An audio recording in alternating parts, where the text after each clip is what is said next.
Baik, untuk acara selanjutnya yaitu pemberian penghargaan dari beberapa kategori Teropong Demokrasi Award 2021. Adapun kategorinya sebagai berikut. Yang pertama, kategori National Figures. Yang kedua, kategori Best Freedom of Speech. Yang ketiga, kategori Hope of Democracy. Yang keempat, kategori Rising Star of Democracy. Dan yang kelima, kategori Voice of Democracy. Untuk kategori National Figures, Bapak lihat Ya. indikator penilaian dari kategori ini seperti apa, Pak? Baik, national figures ini tentu diberikan kepada orang yang memang punya kapasitas tingkat nasional, Ya. kemudian mampu mempersatukan perbedaan atau mengelola perbedaan, kemudian berdialog dengan masyarakat, artinya memang populis gitu ya, kemudian juga peduli kepada minoritas. Ini salah satu beberapa indikator untuk pemenangnya. Ya, itulah indikator dari kategori ini. Baik, kita umumkan saja pemenang dari kategori National Figures. Pemenangnya adalah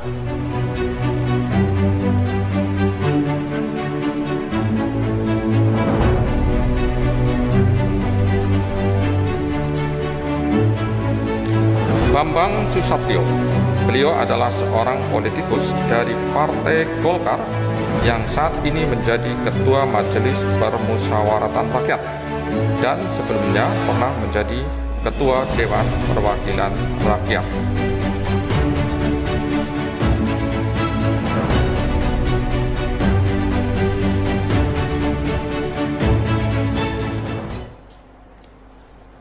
kami ucapkan selamat kepada Bapak Bambang Susatyo selaku Ketua MPRI 2019 sampai 2024. Untuk selanjutnya kami persilakan kepada Bapak untuk memberikan sambutan. Waktu dan tempat kami persilakan.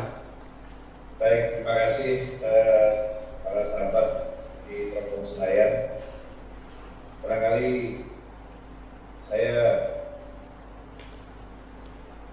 merasa bangga karena telah beberapa kali diberikan penghargaan oleh Teropong Senayan. Walaupun sesungguhnya saya adalah pekerja pabrik, intinya tidak pernah membayangkan akan mendapatkan satu apresiasi. Saya bekerja lagi dulu saja, mengalir seperti air, dan karena saya menyadari bahwa dinamika demokrasi saat ini, dinamika demokrasi yang kita lalui saat ini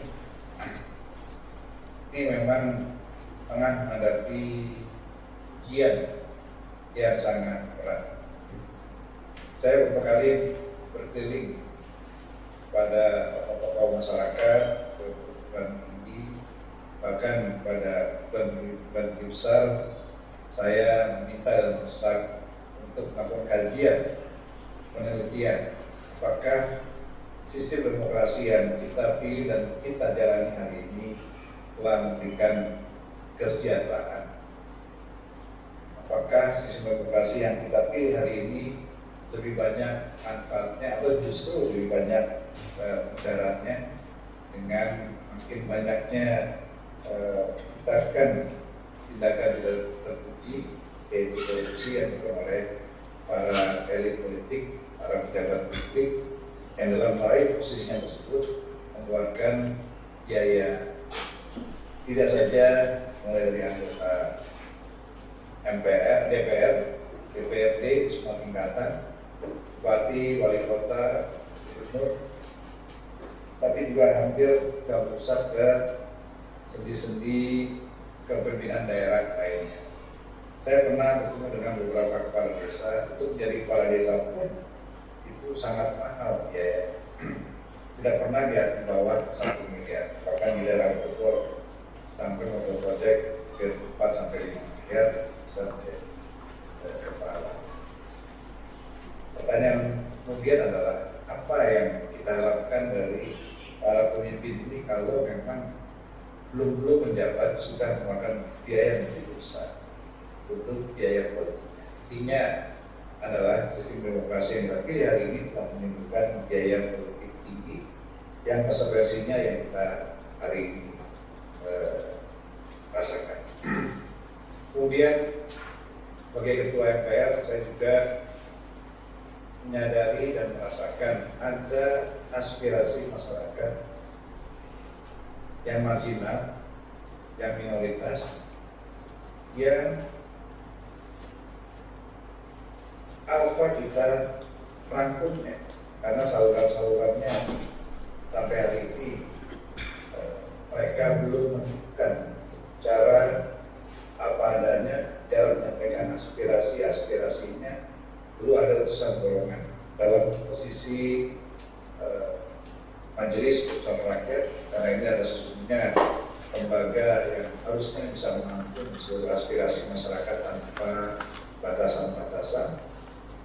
Hari ini hanya di ini hanya bisa menampung daripada anggota DPR yang berasal dari yang dipilih oleh konstituen di daerah mewakili partai politik, dan kemudian dari putusan dari Dewan Pimpinan Daerah yang dipilih berdasarkan kepentingan daerah. Pertanyaan kedua adalah siapa yang menyuarakan kelompok-kelompok minoritas, kelompok-kelompok yang termarginalkan, misalnya buruh, petani, kemudian para pemangku adat, kerajaan-kerajaan yang ada di Nusantara ini, biar suku-suku, dimana kehidupan mereka kurang dapat perhatian dari kita semua, karena tidak ada yang berjuang.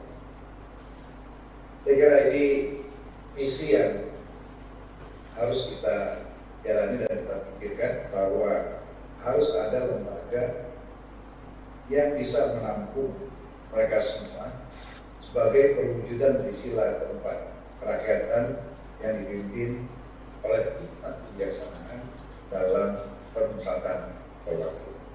Artinya, tidak boleh ada anak bangsa kita yang tertinggal atau ditinggalkan dalam setiap pengambilan keputusan dalam kita berbangsa dan negara. Jadi kalau kita membaca sila keempat kerakyatan dipimpin oleh hikmat kebijaksanaan dalam permusatan perwakilan, ini siapa?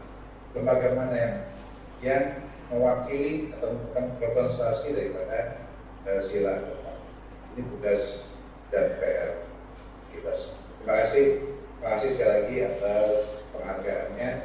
Semoga saya tetap bisa bekerja dengan baik, mendengarkan suara-suara yang selama ini tidak pernah kita dengarkan dan mendapatkan respon yang baik. Assalamualaikum warahmatullahi wabarakatuh. Waalaikumsalam warahmatullahi. Baik, terima kasih atas sambutannya oleh Bapak Bambang Susatyo sebagai Ketua MPR RI. Beliau pemenang dari kategori National Figures. Ya.